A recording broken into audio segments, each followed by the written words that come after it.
Good morning बच्चों। आज हम लोग भूमंडलीय कृत विश्व का बनना नामक चैप्टर के अंतर्गत 19वीं सदी के आखिर में उपनिवेशवाद नामक टॉपिक के विषय में अध्ययन करेंगे। पिछले वीडियो में हमने प्राचीन काल में विश्व अर्थव्यवस्था के आधार को पढ़ा, समझा था और साथ ही 19वीं शताब्दी विश्व अर्थव्यवस्था का उदय और विश्व अर्थव्यवस्था के उदय में विभिन्न कारकों तकनीकी की भूमिका के विषय में पढ़ा था। आज का हमारा टॉपिक है 19वीं सदी के आखिर में उपनिवेशवाद।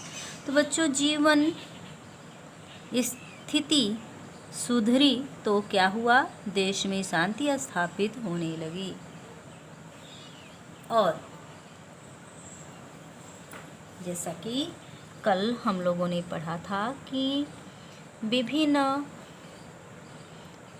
तकनीकी विकास के कारण क्या हुआ कि जीवन में बदलाव आया और जीवन में जो बदलाव आया उससे क्या हुआ? यूरोप के गरीबों को विविधतापूर्ण भोजन मिलने लगा,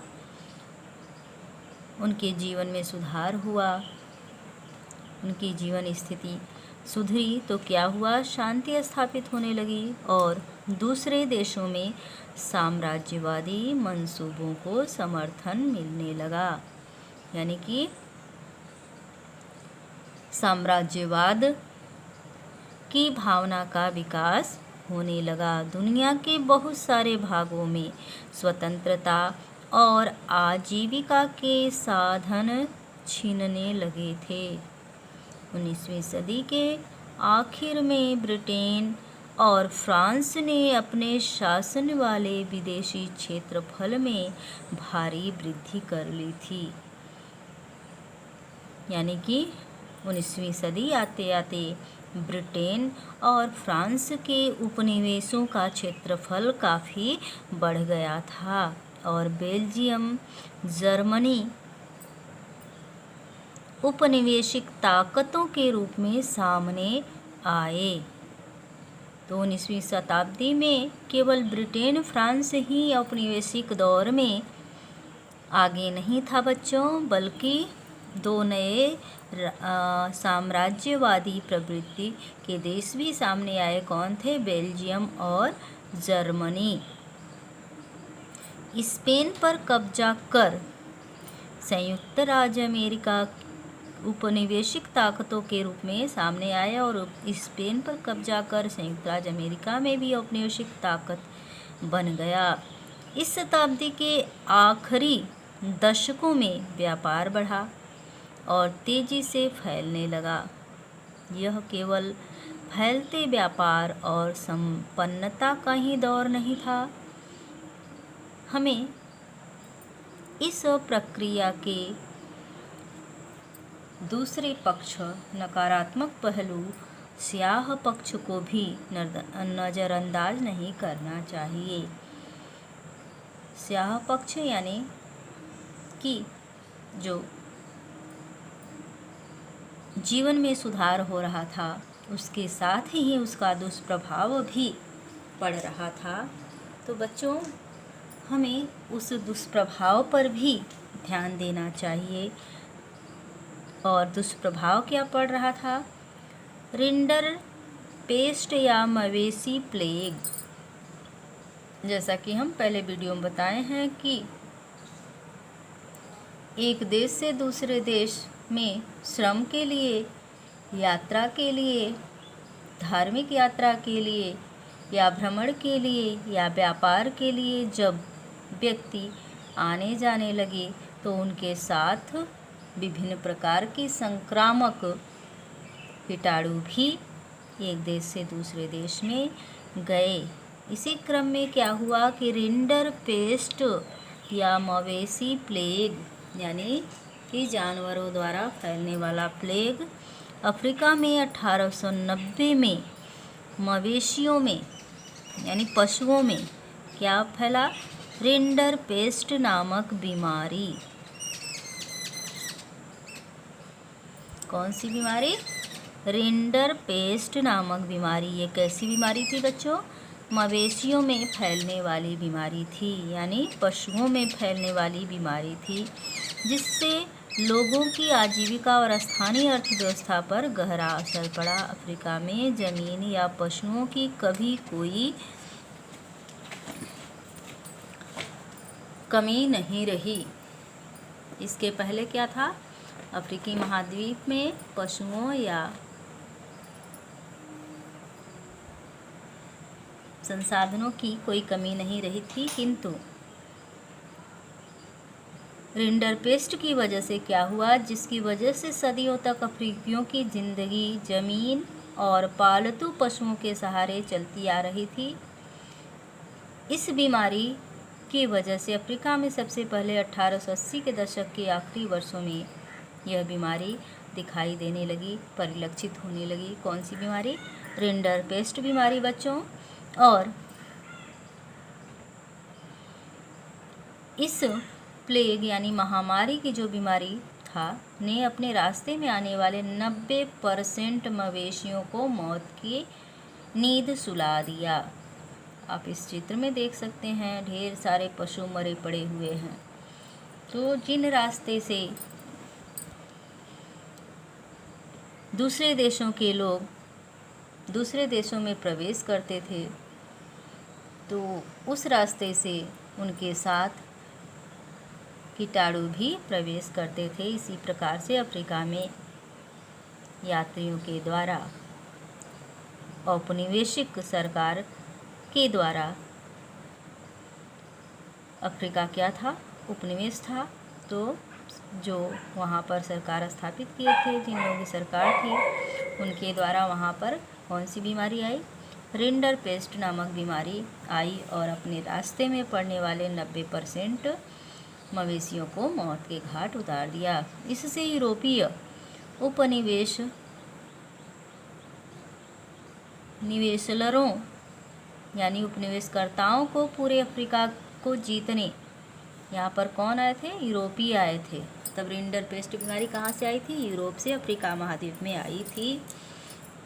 और जब यहाँ के लोगों के मवेशी मरने लगे, लोग परेशान हो उठे और उनके सामने जमीन, पालतू पशु जो कि उनकी ज़िंदगी का आधार था, का खतरा उत्पन्न हो गया और पूरे अफ्रीका को जीतने व गुलाम बना लेने का बेहतरीन मौका किसके हाथ लग गया? यूरोपीय उपनिवेशलरों के हाथ लग गया, यानी उपनिवेशकर्ताओं के हाथ लग गया। अब क्या है आगे? आप इस चित्र में जैसा देख सकते हैं बच्चों कि ढेर सारे पशु मरे पड़े हैं और जगह जगह लोग खड़े दिखाई पड़ रहे हैं। भारत से अनुबंधित श्रमिकों का जाना। अनुबंध मतलब ठेके के आधार पर, कॉन्ट्रैक्ट के आधार पर श्रमिकों को कहाँ भेजा जाता था? दूसरे देशों में भेजा जाता था। तो भारतीय अनुबंधित जो दूसरे देश में भारत से मजदूर अनुबंध के तौर पर एग्रीमेंट लेकर के भेजे जाते थे, उन्हें क्या कहा गया? गिरमिटिया। श्रमिकों को खास तरह के अनुबंध या एग्रीमेंट के तहत ले जाया जाता था, यानी दूसरे देशों में जो भारतीय श्रमिकों को भेजा जाता था उन्हें क्या कहा जाता था? गिरमिटिया मजदूर या श्रमिक। और ये कैसे जाते थे? अनुबंध, इनके लिए एक विशेष अनुबंध किया जाता था, यानी एग्रीमेंट होता था। और इन अनुबंधों में शर्त ये होती थी कि यदि मजदूर अपने मालिक के बागानों में 5 वर्ष तक काम कर लेंगे तो वे स्वदेश लौट सकते हैं। अनुबंध क्या होता था बच्चों? कि जो मजदूर विदेशों में भेजा जा रहा है, अगर 5 वर्ष तक अपने मालिक के बागान में काम कर लेगा तो उसे स्वदेश वापस लौटने दिया जाएगा, यानी स्वदेश लौट सकता है। और भारत के ज़्यादातर श्रमिक पूर्वी उत्तर प्रदेश, बिहार, मध्य भारत और तमिलनाडु जैसे क्षेत्रों से आते थे। इन श्रमिकों को मुख्य रूप से कैरिबियाई द्वीप समूह, मॉरिशस और फिजी ले जाया जाता था और बहुत सारे अनुबंधित श्रमिकों को असम के बागानों में काम करवाने के लिए ले जाया जाता था। तो बच्चों क्या होता था कि एग्रीमेंट के तहत बहुत सारे पश्चिमी उत्तर प्रदेश,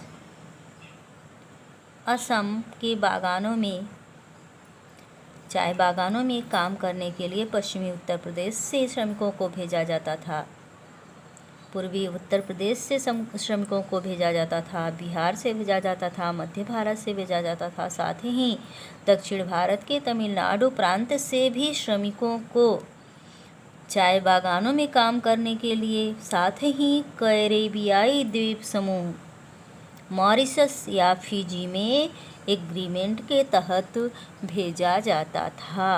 और एग्रीमेंट में क्या लिखा रहता था कि अगर 5 साल तक कोई मज़दूर अपने मालिक के बागान में कार्य कर लेता है तो उसे स्वदेश जाने की अनुमति प्रदान कर दी जाएगी या वह व्यक्ति स्वदेश वापस लौट सकता है। मज़दूरों की भर्ती का काम मालिकों के एजेंट किया करते थे। कौन करता था बच्चों? एजेंट। तो एजेंट का काम क्या होता था? मज़दूरों की भर्ती करना, और एजेंट को कमीशन मिलता था। एजेंट जो यह काम करता था उसके बदले में उसे क्या मिलता था? कमीशन। और एजेंट इन श्रमिकों को झूठी जानकारियां देते थे। आजकल भी समाज में ऐसे बहुत सारे लोग हैं जिसे हम दलाल कहते हैं। झूठी क्या करते हैं? झूठी जानकारियां देते हैं, लोगों से पैसे ऐंठ लेते हैं नौकरी दिलाने के नाम पर, या कम उम्र के बच्चों को बहका करके ले जाते हैं और किसी गलत कार्य में लगा देते हैं।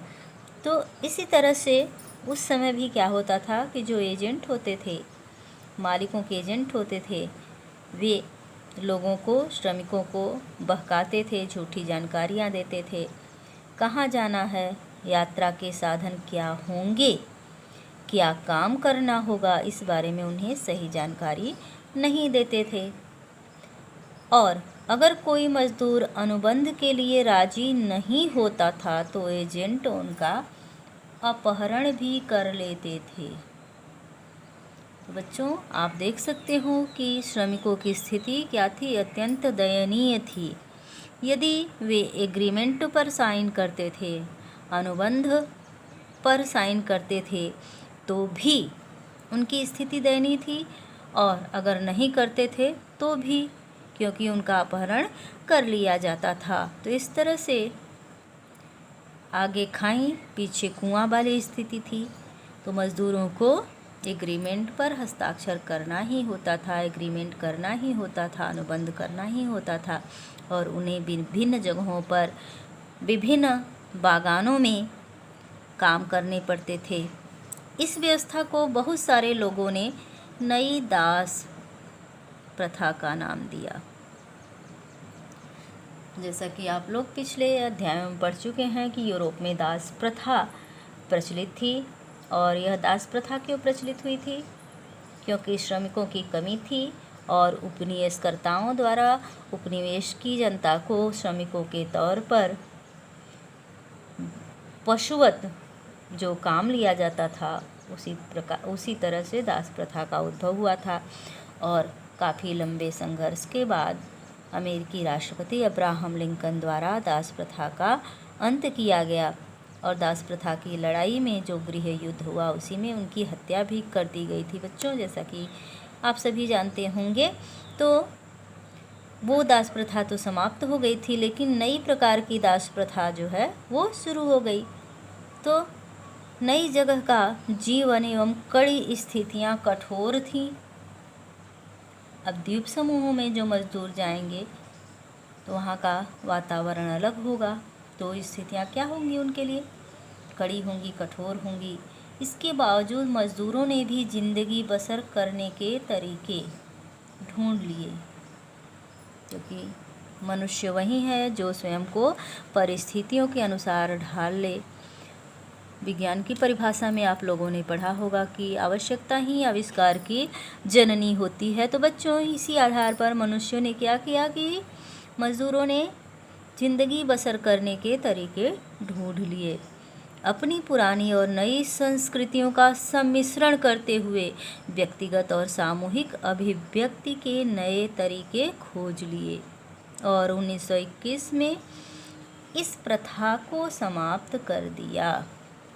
किस प्रथा को?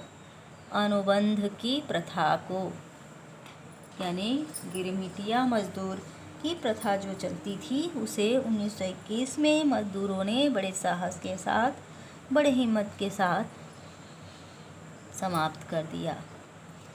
अगला टॉपिक क्या है? विदेश में भारतीय उद्यमी।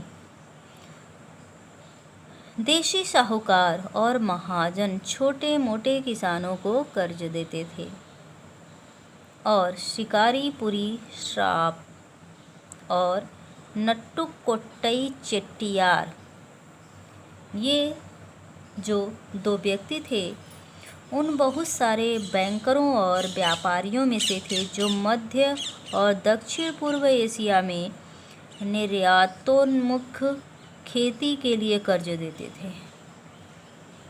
तो उस समय जो भारतीय उद्यमी थे उनकी स्थिति क्या थी कि देशी साहूकार और महाजन केवल छोटे मोटे कर्ज वो भी किसानों को दिया करते थे, और दो व्यक्ति जिनमें शिकारीपुरी श्राप और नट्टुकोट्टई चेट्टियार जो थे वो क्या करते थे कि बहुत सारे बैंकरों और व्यापारियों में से एक थे। उस समय देशी बैंकर काम किया करते थे।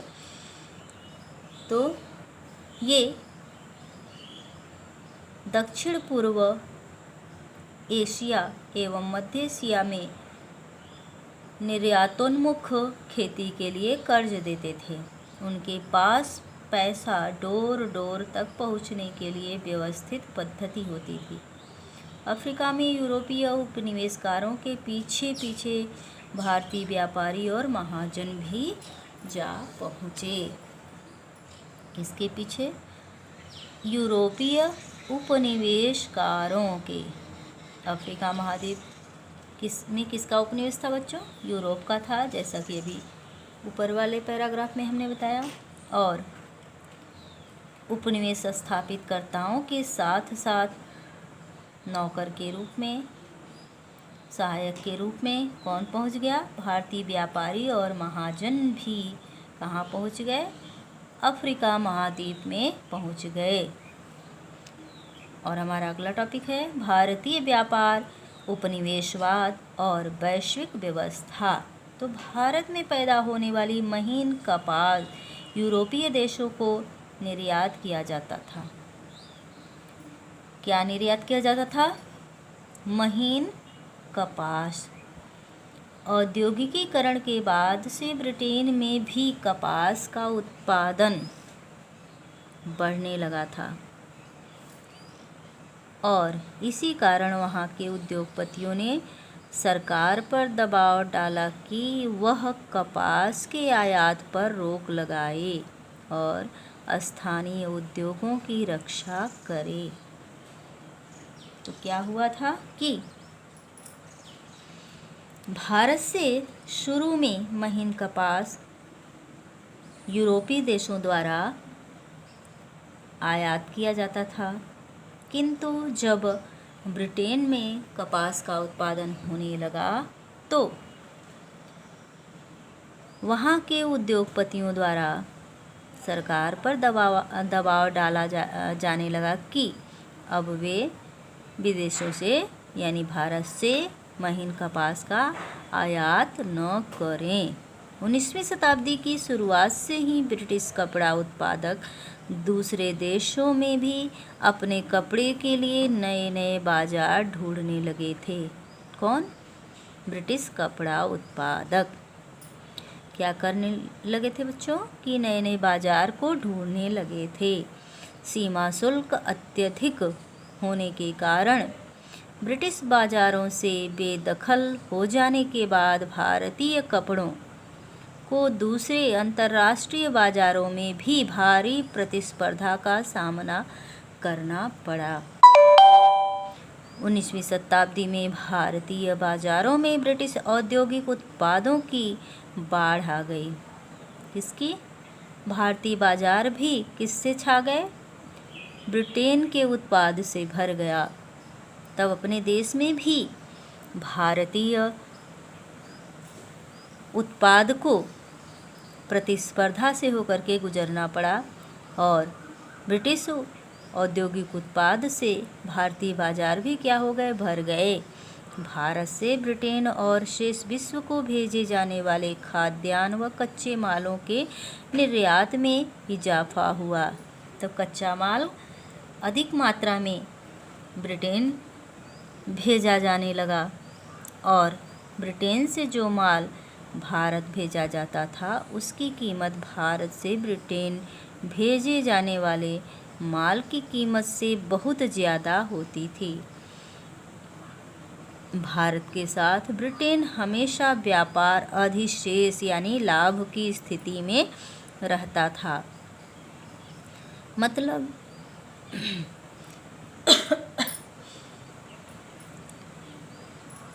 आपसी व्यापार में हमेशा ब्रिटेन को ही लाभ रहता था। ब्रिटेन इस मुनाफे के शेयर दूसरे देशों के साथ होने वाले व्यापारिक घाटे की भरपाई से कर लेता था।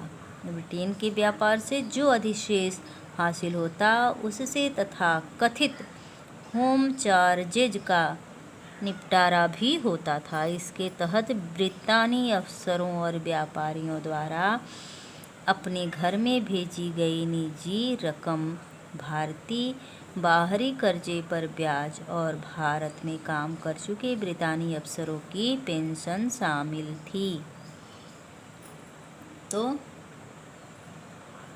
इस प्रकार हम देखते हैं कि भारत से अधिक मात्रा में कच्चा माल कहाँ जाने लगा? ब्रिटेन जाने लगा और विभिन्न प्रकार से भारतीय रकम भी कहाँ जाने लगा?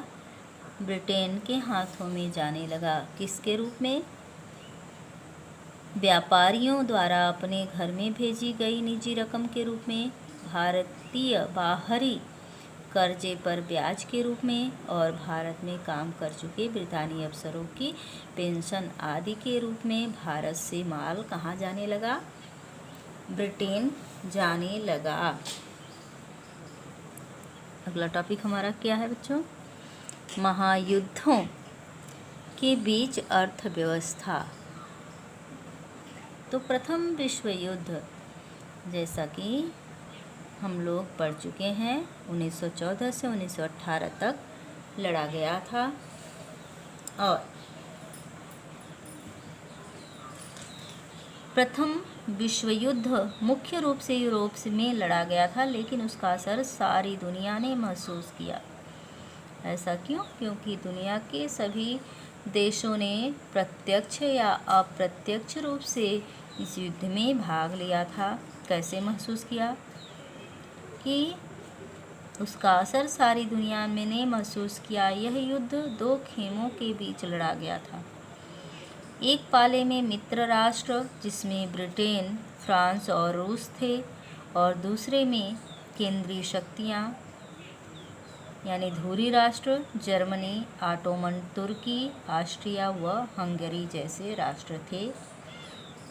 तो ये जो मित्र राष्ट्रों और धुरी राष्ट्रों के मध्य युद्ध हुआ था, प्रथम विश्व युद्ध हुआ था, मानव सभ्यता के इतिहास में ऐसा भीषण युद्ध कभी नहीं हुआ था। इस युद्ध में मशीन गनों, टैंकों, हवाई जहाज़ों और रासायनिक हथियारों का भयानक पैमाने पर इस्तेमाल किया गया। इसीलिए इस युद्ध को यंत्रीकृत युद्ध की संज्ञा भी दी जाती है बच्चों, क्योंकि इस युद्ध से पूर्व इतने बड़े पैमाने पर किसी भी युद्ध में यंत्रों का प्रयोग नहीं किया गया था। युद्ध में लगभग 90 लाख से ज़्यादा लोग मारे गए और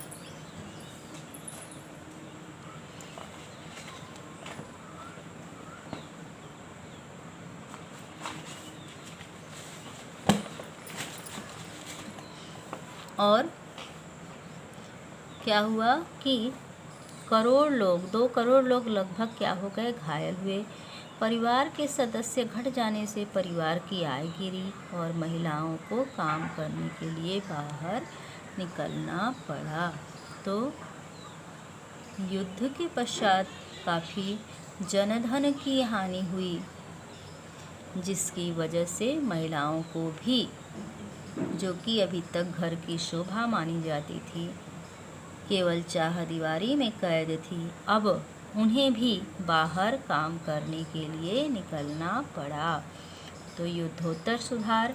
युद्ध के बाद आर्थिक स्थिति को पटरी पर लाने का रास्ता काफ़ी मुश्किल साबित हुआ। युद्ध से पहले ब्रिटेन दुनिया की सबसे बड़ी अर्थव्यवस्था था। कौन सा देश? ब्रिटेन की अर्थव्यवस्था जो थी वह दुनिया की सबसे बड़ी चुस्त दुरुस्त अर्थव्यवस्था थी, और युद्ध के बाद सबसे लंबा संकट उसे ही झेलना पड़ा, क्योंकि मित्र राष्ट्रों का नेतृत्व ब्रिटेन ही कर रहा था। इसलिए उसे युद्ध के बाद सबसे लंबा संकट झेलना पड़ा।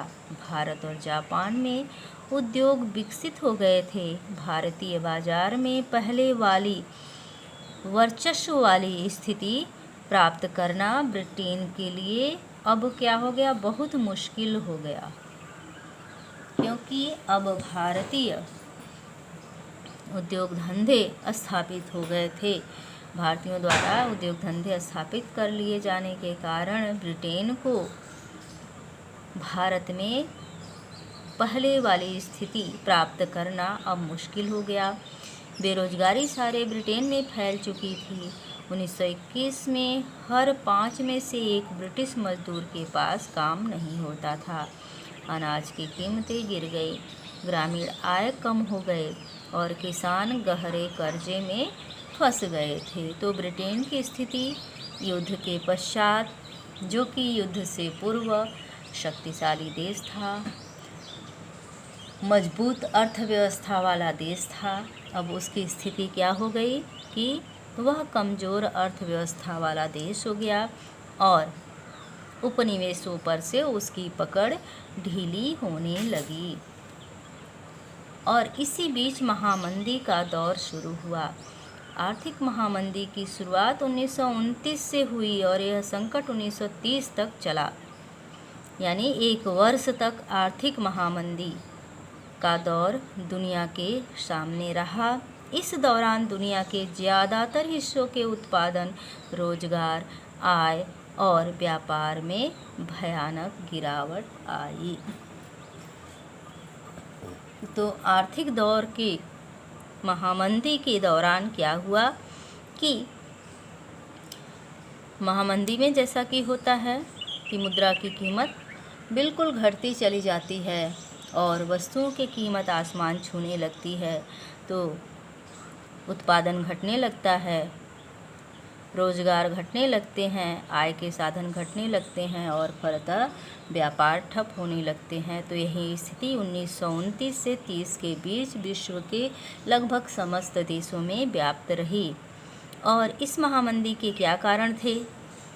कृषि क्षेत्र में अति उत्पादन। तो बच्चों, जैसा कि यूरोप से शुरू हुआ था कि गेहूं के प्रथम विश्व युद्ध के दौरान गेहूं के उत्पादन पर विशेष बल दिया गया था और कृषि क्षेत्र में अति उत्पादन की समस्या बनी हुई थी। कीमतें गिरी और किसानों की आय घटने लगी। तो आमदनी बढ़ाने के लिए किसान उत्पादन बढ़ाने का प्रयास करने लगे ताकि कम कीमत पर ही सही, लेकिन ज़्यादा से ज़्यादा माल पैदा कर सकें, अपना आय स्तर बनाए रख सकें। फलस्वरूप बाजार में कृषि उत्पादों की आमद और अधिक हो गई और जाहिर है जब कीमतें नीचे चली, जब जैसा कि आपने बाजार के अंतर्गत पढ़ा होगा अर्थशास्त्र में कि पूर्ति और कीमत में क्या होता है, विपरीत संबंध होता है। जब पूर्ति अधिक हो जाती है तो कीमत घटने लगती है और जब पूर्ति कम होती है तो कीमत बढ़ने लगती है। दोनों में क्या होता है, कीमत और पूर्ति में विपरीत संबंध होता है। तो यहाँ पर क्या हुआ कि पूर्ति बढ़ने लगी तो कीमत नीचे चली गई। खरीदारों के अभाव में कृषि उपज पड़ी पड़ी सड़ने लगी। और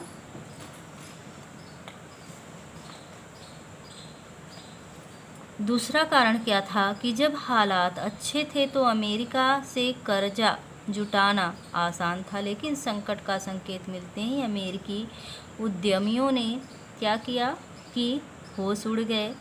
जो देश अमेरिकी कर्जे पर सबसे ज़्यादा निर्भर थे उनके सामने गहरा संकट आ खड़ा हुआ।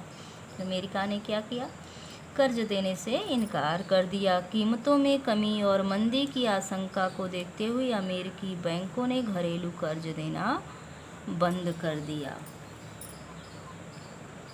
और जो कर्जे दिए जा चुके थे उनकी वसूली तेज कर दी गई। किसान उपज नहीं बेच पा रहे थे, परिवार तबाह हो रहे थे, कारोबार ठप था और अमेरिकी बैंकिंग व्यवस्था भी धराशायी हो गई। क्योंकि अगर कल्पना कीजिए, अगर बैंक कर्ज नहीं दे रहा है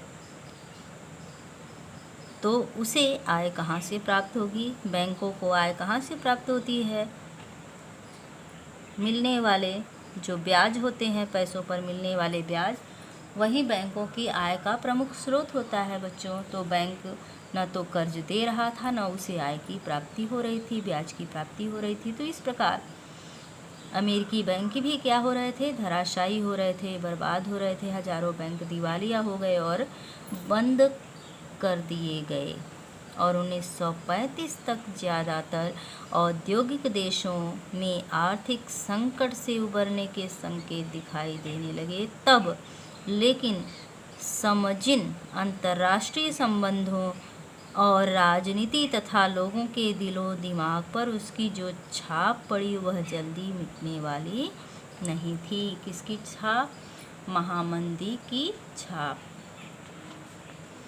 अब है भारत और महामंदी। तो औपनिवेशिक भारत कृषि वस्तुओं का निर्यातक और तैयार मालों का उत्पादक बन चुका था।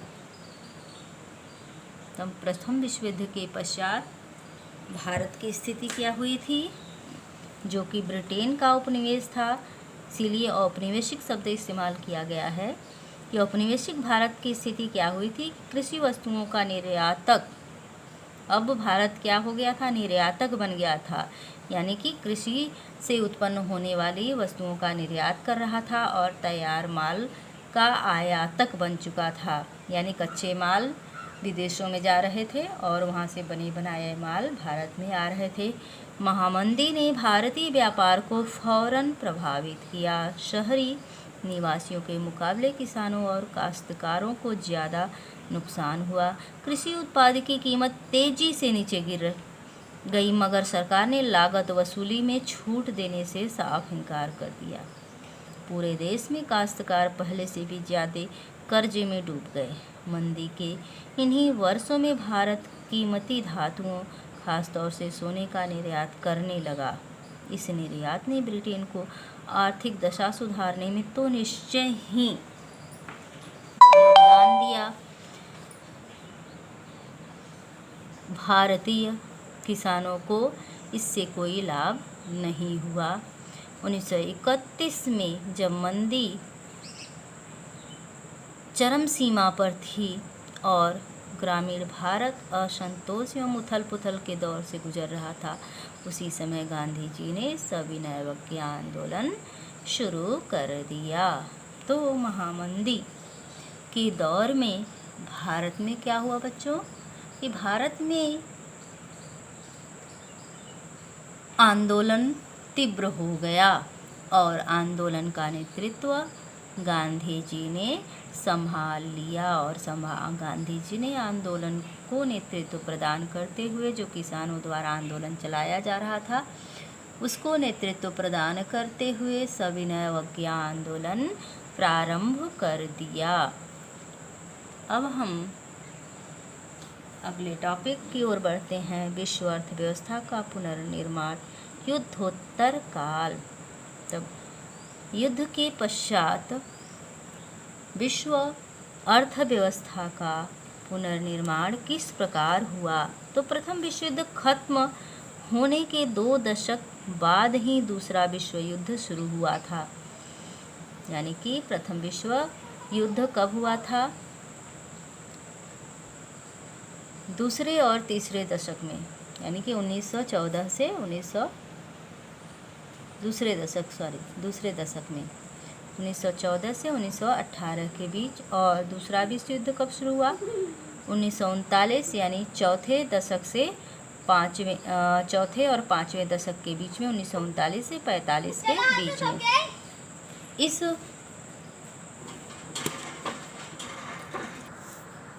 तो 1939 से 45 तक द्वितीय विश्व युद्ध चला। इस युद्ध में मौत और तबाही की कोई कसर जो है हद बाकी नहीं थी। इस युद्ध में 6 करोड़ लोग मारे गए। यानी कि प्रथम विश्व युद्ध से भी भयानक द्वितीय विश्व युद्ध हुआ। यह युद्ध 1939 की वैश्विक जनसंख्या का लगभग 3% था। यानी जो 6 करोड़ लोग मारे गए थे विश्व जनसंख्या के 3% के बराबर थे। करोड़ों लोग घायल भी हुए थे। यह युद्ध धुरी शक्तियों और मित्र राष्ट्रों के बीच लड़ा गया था। और युद्धोत्तर काल के बाद पुनर्निर्माण, इधर क्या हुआ कि प्रथम विश्व युद्ध के पश्चात महामंदी का दौर था। अब द्वितीय विश्व युद्ध के पश्चात क्या स्थिति हुई बच्चों की? इस युद्ध ने बेहिसाब आर्थिक और सामाजिक तबाही को जन्म दिया। ऐसे में पुनर्निर्माण का काम कठिन और लंबा साबित होने वाला था। पुनर्निर्माण 2 बड़े प्रभावों के साये में आगे बढ़ा। कौन कौन से प्रभाव? पहला, पश्चिमी विश्व में अमेरिका आर्थिक, राजनीतिक और सैनिक दृष्टि से एक वर्चस्वशाली ताकत बन चुका था। यानी पूंजीवाद और समाजवाद के साये में युद्धोत्तर काल में, यानी द्वितीय विश्व युद्ध के पश्चात, युद्धोत्तर काल के पश्चात पुनर्निर्माण 2 बड़े प्रभावों यानी कि पूंजीवाद और समाजवाद के अंतर्गत हुआ। तो पूंजीवाद का नेतृत्व कौन कर रहा था? अमेरिका। आर्थिक, राजनीतिक और सामाजिक दृष्टि से एक वर्चस्वशाली ताकत बन चुका था। तो दूसरा, सोवियत संघ भी एक वर्चस्वशाली शक्ति के रूप में उभरा। जर्मनी को हराने के लिए सोवियत जनता ने बहुत कुर्बानियां दी थी। जिस समय पूंजीवादी दुनिया महामंदी से जूझ रही थी, उसी दौरान सोवियत संघ के लोगों ने अपने देश को एक पिछड़े खेतिहर देश से उबार कर विश्व शक्ति की हैसियत में ला करके खड़ा कर दिया था। यानी कि द्वितीय विश्व युद्ध के दौरान ही सोवियत संघ एक शक्तिशाली देश के रूप में स्थान प्राप्त कर चुका था। तो इस प्रकार द्वितीय विश्व युद्ध के पश्चात विश्व में 2 महाशक्तियां उभर करके सामने आई। एक था पूंजीवाद, जिसका नेतृत्व अमेरिका कर रहा था। दूसरा था समाजवाद, जिसका नेतृत्व करता सोवियत संघ बना। युद्धोत्तर बंदोबस्त और ब्रेटन वुड्स संस्थान।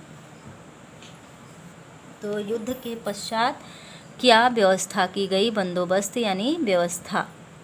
कौन सी व्यवस्था हुई?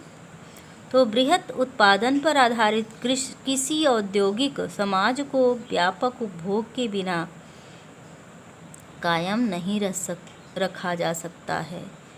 अगर उद्योग धंधे विकसित हैं तो उपभोग भी क्या होना चाहिए? विकसित होना चाहिए। उपभोग को बनाए रखने के लिए यह आवश्यक था कि जब आमदनी होगी तभी कोई किसी वस्तु को खरीदेगा। अगर आमदनी नहीं होगी तो हमारी क्रय शक्ति क्या होती है? घट जाती है। तो क्या हुआ कि व्यापक उपभोग के बिना कायम नहीं रखा जा सकता था। उपभोग को बनाए रखने के लिए आवश्यक था कि आमदनी काफ़ी ज़्यादा और स्थिर हो। आर्थिक स्थिरता केवल सरकार हस्तक्षेप के द्वारा नहीं सुनिश्चित कर सकती थी। इसके लिए क्या होना चाहिए कि प्रत्येक व्यक्ति को रोजगार मिलना चाहिए, सबके पास पैसा होना चाहिए, तभी तो क्रय शक्ति बढ़ेगी, अन्यथा नहीं बढ़ेगी। पूर्ण रोजगार का लक्ष्य केवल तभी प्राप्त किया जा सकता था जब सरकार के पास वस्तुओं, पूंजी और श्रम की आवश्यकता को नियंत्रित करने की ताकत उपलब्ध हो। जब सरकार मजबूत होती है, उसमें श्रम को, पूंजी को नियंत्रित करने की क्षमता होती है, तभी किसी देश का विकास होता है। इस फ्रेमवर्क पर जुलाई 1944 में अमेरिका स्थित नई हैम्पशर के ब्रेटन वुड्स नामक संस्थान पर संयुक्त राष्ट्र मौद्रिक एवं वित्तीय सम्मेलन में सहमति बनी। तो इस समस्या के समाधान के लिए बच्चों अमेरिका स्थित नई हैम्पशर के ब्रेटन वुड्स नामक संस्थान पर संयुक्त राष्ट्र मौद्रिक एवं वित्तीय सम्मेलन होने के लिए सभी राष्ट्र सहमत हुए और इस प्रकार से वित्तीय संकट को दूर करने का प्रयास करते हुए IMF और वर्ल्ड बैंक की स्थापना हुई। वर्ल्ड बैंक पर हम अगले वीडियो में प्रकाश डालेंगे।